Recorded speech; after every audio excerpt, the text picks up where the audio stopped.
I was one of those people who grew up thinking the Black Panthers were some evil organization, right? Because again, that's what we are presented. And it's not until you do your own research. My father was a Panther. Really? So, yeah, I didn't know that.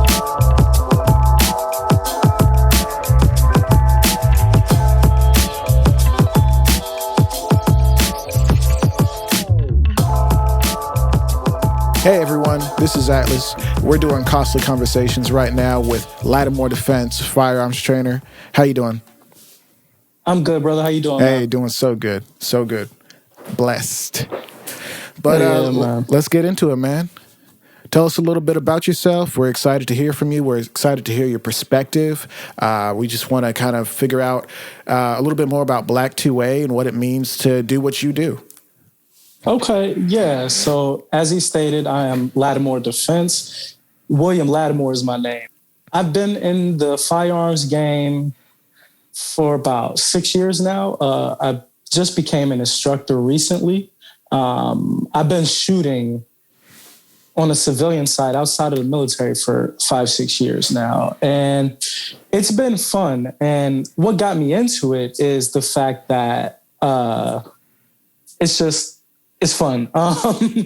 I moved from New York City to Texas, and growing up in New York City, guns were kind of taboo. They weren't our thing up there. So when I got here, I was like, oh yeah, this is my space. So yeah, that's that's a little bit. Mm-hmm. Yeah, so on a previous interview, we did an interview. The previous instructor from Brooklyn said kind of the same thing, but he was super excited to get to Texas where he could actually express his Second Amendment right, the thing that is in the Constitution for us to do. That being said, I know you mentioned you've been shooting on the civilian side. Prior service? Yes, Army, 7 years. 7 years. Okay, look at you. Yep. Right. Where'd you go? What'd you do? I have one deployment to Afghanistan. That was actually one of my last years in. I deployed to Afghanistan in 2014. So yeah, that was pretty fun. I know it's not the typical response. Oh, it's fun. It gave me a different perspective. It allowed me to appreciate life a little more and to not take things for granted. Because seeing a different side, it's like you can get this picture from the news and the media and stuff like that, but until you actually go over there and experience it, it's nothing. It's nothing like what you think it is, But again, it gave me a different perspective, and it really made me appreciate life a lot more. Well, so, yeah. On behalf of myself and everyone listening, I believe, thank you for your service. We appreciate what you did for this country. Man. You're welcome, Yes, man. sir. So I know you said you just recently got into the firearms game in regards to training, but you've been on the civilian side. Why did you become a trainer?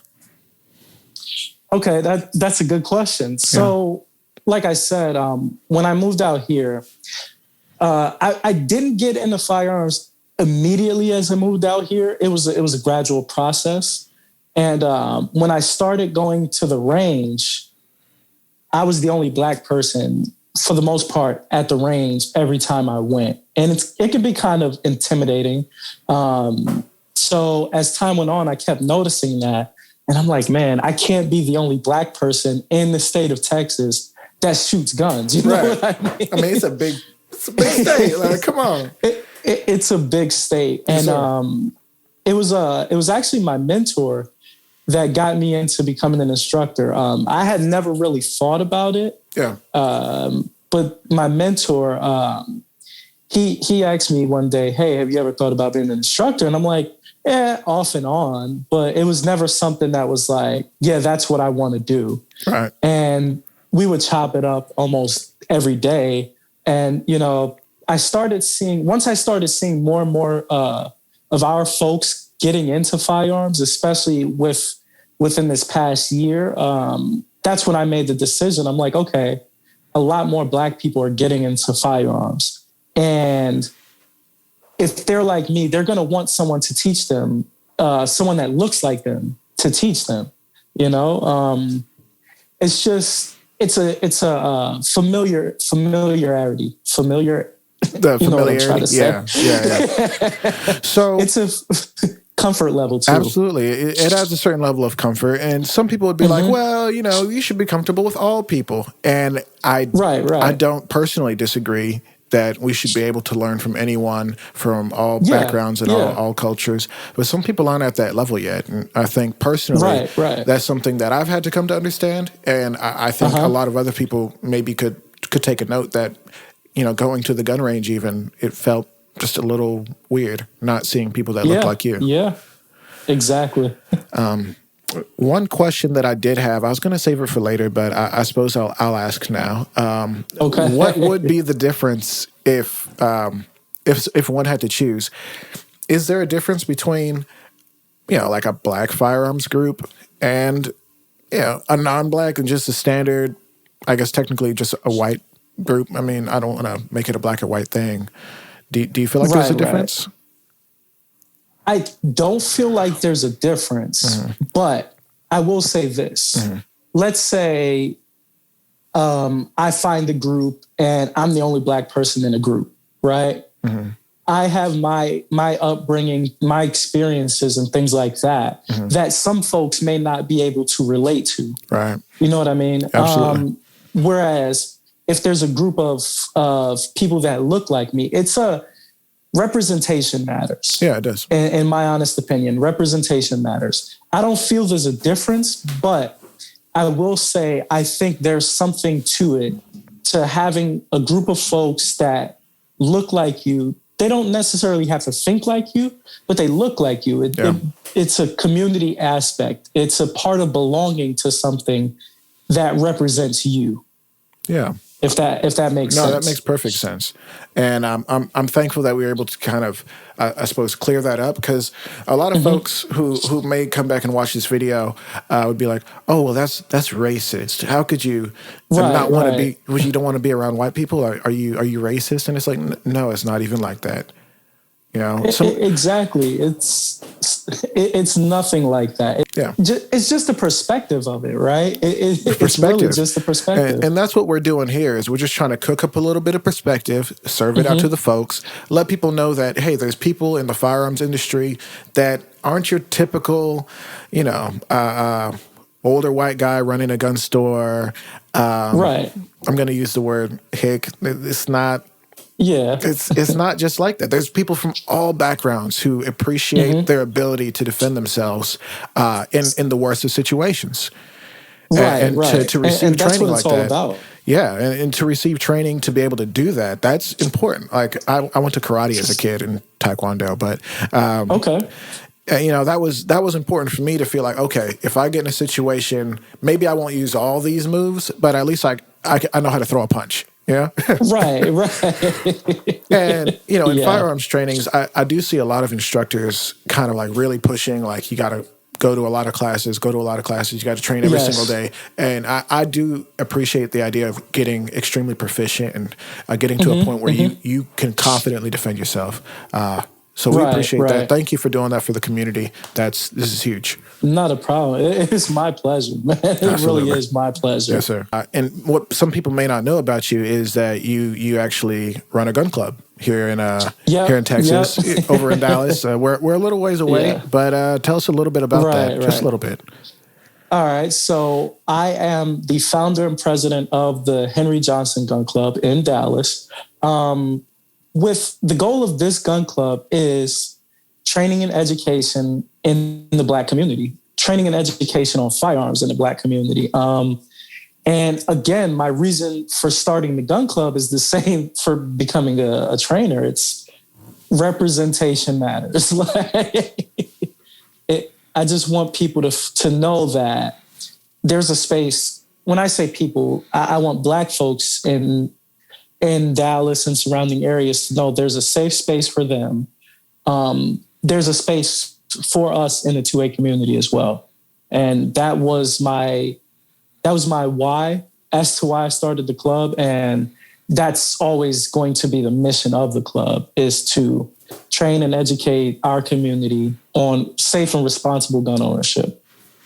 Excellent. I actually grew up in a place where really only gangsters and thugs had guns. Anytime I saw a gun, it was in kind of in a threatening manner. No one ever really felt safe around them. If you had one, mothers were crying, fathers were bowing their head in shame. But it's not like that. Tell me about maybe some of the myths, and feel free to take as much time as you want, some of the myths about black gun ownership, about black men with guns, black women with guns. But I feel like this will kind of lean towards the stereotype of black men with guns. Tell me some of these myths.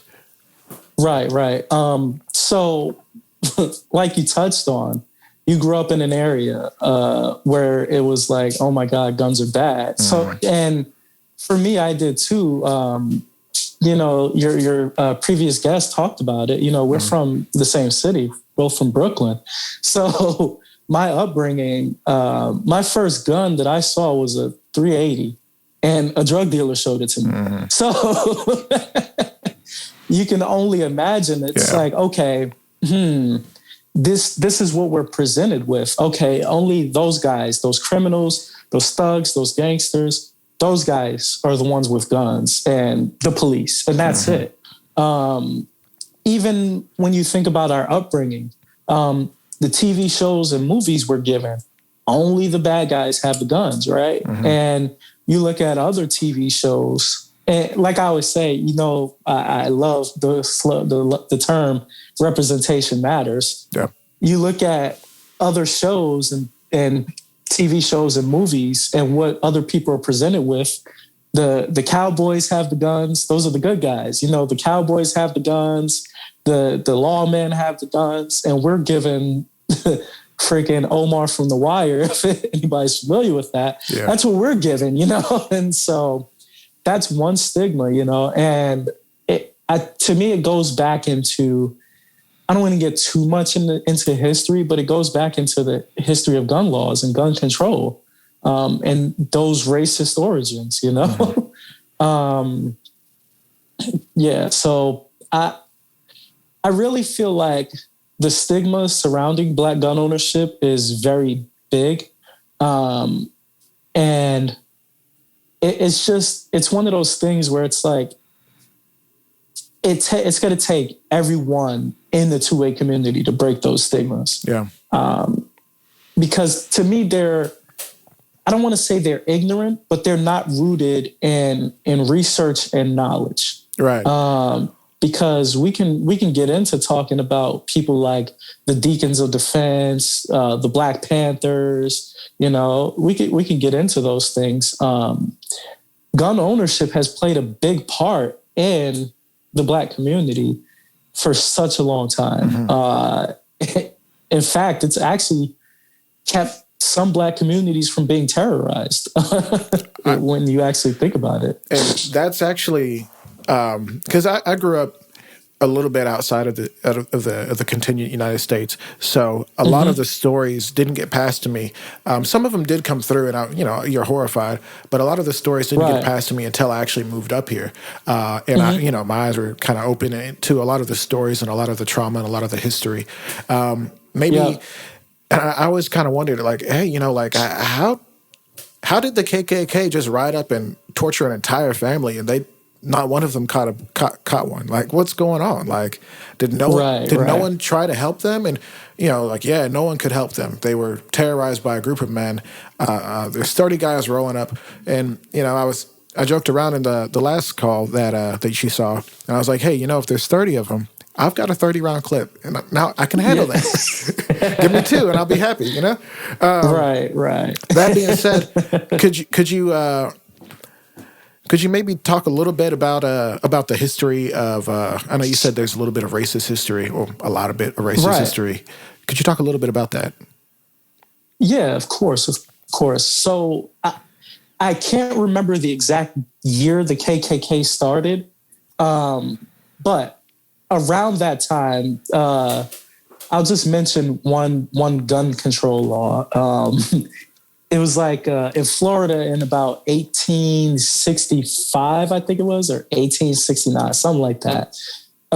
In Florida, they had a confiscation law, and all the homes of slaves and free Black people were searched for guns. And it wasn't by law enforcement. They sent regular white civilians to search the homes of slaves and free Black folks. And if they found guns in them and the Black folks didn't have a good enough reason as to why they had those guns, they were confiscated.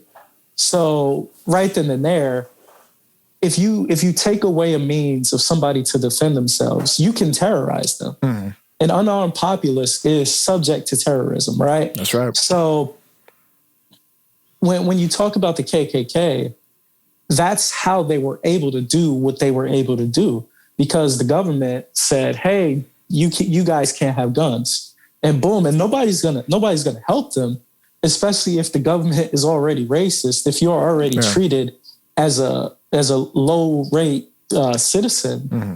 nobody's gonna care, right? Nobody's gonna care if someone firebombs your house or burns a cross on your lawn. Nobody's gonna care. So I mentioned the Deacons of Defense. They were actually church members, hence the name, right? Yeah. Who formed because they wanted to stop the KKK. There's another guy, I think his name is Robert F. Williams, and he wrote the book Negroes with Guns. Mm-hmm. And he and some people in his community formed because the KKK would do their famous night rides. And, you know, you can terrorize someone until they defend themselves, you know, and that's really what happened. And, you know, I'm a huge Black Panther buff. Hey. So, you know, the Black Panthers, it was the same reason. They were started because they were tired of police brutality, you know, the racist policing done in the communities. And what happened, you know, they were labeled a terrorist organization, right? And my thing is, the Black Panthers were completely destroyed, but yet in 2021, they're still the KKK. Right. Just, even though people want to deny that fact, there is. The KKK is still alive and well in 2021. But yeah, I mean, I lived in a city where there was a well-known, or at least well enough known KKK member living down one of the streets, and it's like, yeah, that guy, you know, and you know, somebody might say, well, that's just a myth. They were just making that up. I don't think so. People don't joke around about stuff like that. Not that. Right. Like, that's not something you want to joke around about. Yeah. I mean, it is crazy. And that is a very interesting fact that, like, hey, you know, the government said Black Panthers, bad. Get rid of them. Right. They completely destroyed them. KKK, they're kind of bad, but... right. It's a crazy double standard. And I know there's a lot more education, a lot more movies that have come out about, you know, the CIA and the FBI and their efforts to destroy kind of, I guess, the movement to progress American society into a place where they did understand, like, hey, listen, Black people live here too. They have access to everything you have access to. They're not others. They're just like you. They just look a little different. They cook different just because they have a little bit different culture. What are you going to do about it? Right.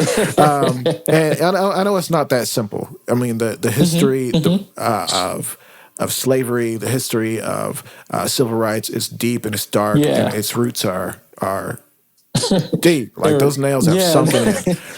And it's going to be a while before we can, I suppose, even think about saying, "Hey, it's over." It's as much as I want to believe, like, "Hey, you know, we're kind of past it." There's still some people, and I'm not.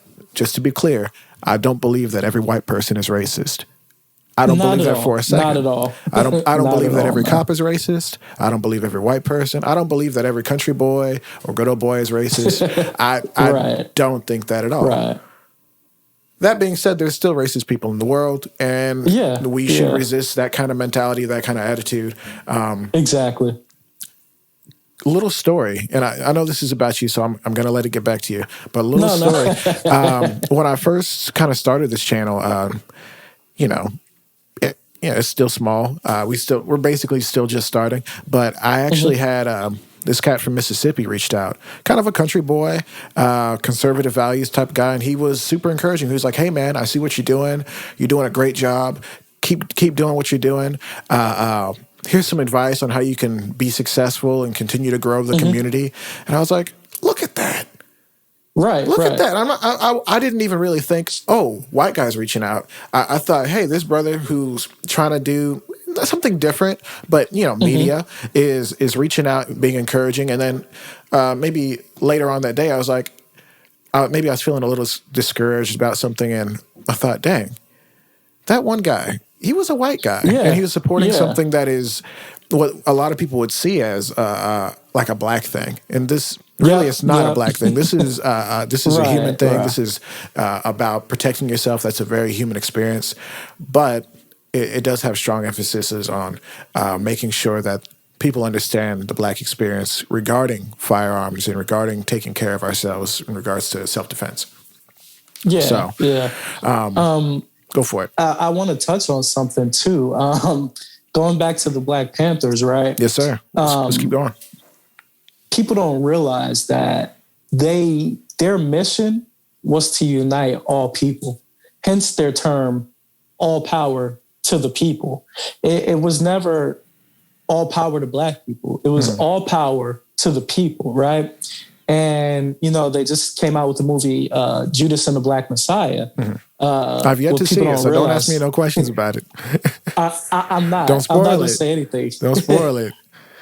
Man, well... all right, you can say a little something. Just don't go too crazy in the spoilers. No, I won't say anything too crazy because this is all common knowledge. It should be. I mean, you know what? I won't even say anything about that. I'll say this: the Black Panthers, because this movie is just about Fred Hampton, right? So the Black Panthers, what the government really hated was the fact that they wanted to unite all people, right? So they had to make them out as, oh, they hate this group and this group and this group, when that wasn't factually true at all. And I think that's what made them so fearful, so dangerous. Their ability to unite folks. Because you have to think, we live in a capitalist society, right? So when you have someone saying, hey, we're all in this together, like black people, white people, brown people, we're all in this together. That's a threat to the establishment, man. And so I really think that's the thing that scares a lot of folks. I'm going to pause you just because there's a lot of people who have no context on the Black Panthers other than, they were this crazy group of armed blacks. And it just, that thought process gets kind of crazy. And they see the depictions, or they see them riding around with guns, acting like almost like the modern day white militia prepper guy. Right. That's kind of what they came off as. In regards to media and how they've been portrayed in the movies that they've been in, and how they were always angry at the cops calling them pig and this and this and that. And they did call them pig. Right. Like, that's not... They did. That's not a denial. That's an actual fact. Tell us, I guess, the mission of the Black Panthers, because I don't want to put you on the spot unless you maybe forget one of them. Right. But tell us a little bit about the actual mission. So I was one of those people who grew up thinking the Black Panthers were some evil organization, right? Because, again, that's what we are presented. And it's not until you do your own research. My father was a Panther. Really? So, I didn't know that, Oh, wow. I think that's kind of cool, but, Right. It was actually when I started doing my research, this was like last year or even maybe the year before.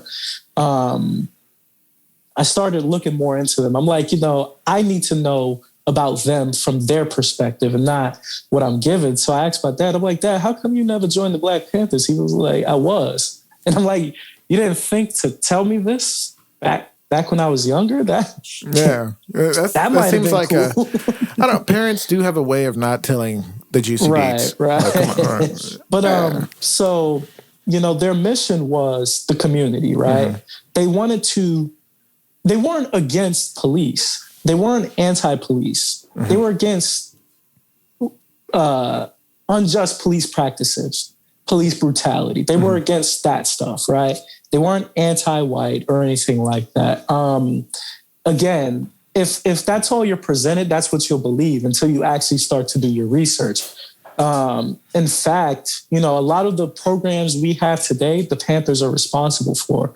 The free breakfast program they started a clinic, several clinics for sickle cell anemia. They built a school.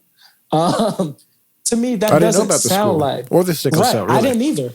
I didn't know about the school either. Yeah, I knew they did the breakfast program to help their community. That's one thing that most people will know is the breakfast program. But they set up the free clinics. They set up the like I said, the school.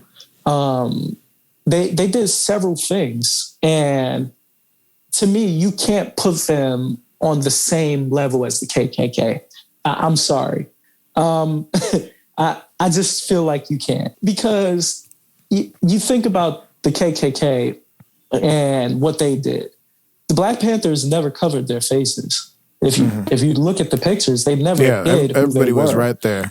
If they were this evil organization, I look at both of them and I'm like, who rode around with sheets over their faces? And who was feeding breakfast to children? So I mean, and this is all stuff that I had to do my own research on. I'm actually reading Huey P. Newton, one of Huey P. Newton's books, Revolutionary Suicide, and it's a glimpse into the life of the man, one of the founders of the Black Panther Party, a side of him that we didn't see. You know what I mean? We didn't see that side. We just get presented this side that, he was this radical guy. Huey P. Newton had a PhD. Most people don't know that. Yeah, either. I didn't know about the PhD. That is crazy. Yeah, he graduated high school not knowing how to read. So he was illiterate when he graduated high school. And he taught himself how to read, and he graduated he got a PhD. So that just shows you, it's like, man, maybe everything I was taught and everything I thought I knew might not be true. You know what I mean? Yeah. Now, one thought that did just hit me. We're talking about, yourself, Lattimore Defense. You served in the military. You came back. You went to a gun state. Got radicalized into guns. You love the Black Panthers. Do you hate cops? Do you hate cops? Do you want America to burn? Like, what is wrong with you? Why do you like the Black Panthers? People who just have different mindset than yourself. Clear that up for them. Okay. Of course. So I don't hate cops at all. If the Black Panthers were around today, I would be a supporter of the Black Panthers. I don't hide that fact. I won't deny that. What I do dislike is unjust policing. I believe there are good cops out there. I do believe that. I've encountered several of them. But I've also encountered some who made me feel uncomfortable, so to speak. Who just talk down to me and stuff like that. So I think we all, whether you're black, white, whatever, we can all agree that if policing is unjust, then it's wrong. We can all agree on that. I'm pretty sure we can. I hope we can. Hold that thought for just a second, because what I have recognized is people feel like they're forced to take a side. Right, their uncle's a cop. Their great grandfather was a cop. Their husband's a Marine. They are a cop, and until they see something that's just catastrophic, they either stay silent. Which you don't have to speak on every time you see someone get killed. That is exhausting. You and I were talking about that a couple months back. Like, we're just tired of seeing men and boys die in the street. It's exhausting. Right. So I get that maybe you don't talk about it all the time, but why you don't. You don't have to take a side to the point where you excuse evil behavior or behavior that is at least questionable without saying, hey, was that a problem? And instead of just jumping up every time you see somebody get shot. For example, there's this channel that I do watch from time to time I believe it's called Active Self-Defense, and he reviews different footage. This was a badge cam footage that he was reviewing. The guy was maybe 50 yards away. You couldn't really see his hands. Got out the car, gun drawn. Show me your hands. Pop, pop, pop, pop. And the guy, John Correa, I believe his name is, say like, "Hey, I don't think that was reasonable." And not only that, but his technique showed that he wasn't being reasonable. He couldn't see his hands. Mm-hmm. The way he was shooting wasn't in line with his targets. Like everything about this thing was questionable. And the cop might get off. He's been in not self-defense shootings, but active shooting situations before where he's fired his weapon. And I think that's bad. I don't love to see people going to jail and their life being thrown away. Right. But in our society, we've all kind of agreed to live by laws. And the law says you can't kill a man in cold blood. Right. The channel you're talking about is it's active self-protection. Oh, yes, active self-protection. Sorry. Defense is just ingrained. It's in there. It's in there. But yeah, I actually watch a lot of his videos too. Yeah, I mean, it's good stuff. I mean, it's obviously it's kind of some sad content, but it's informative. And the thing you just mentioned is he does a lot of videos, right? And in that particular instance, in that particular video, he wasn't hesitant to say, "Hey, that might have been wrong."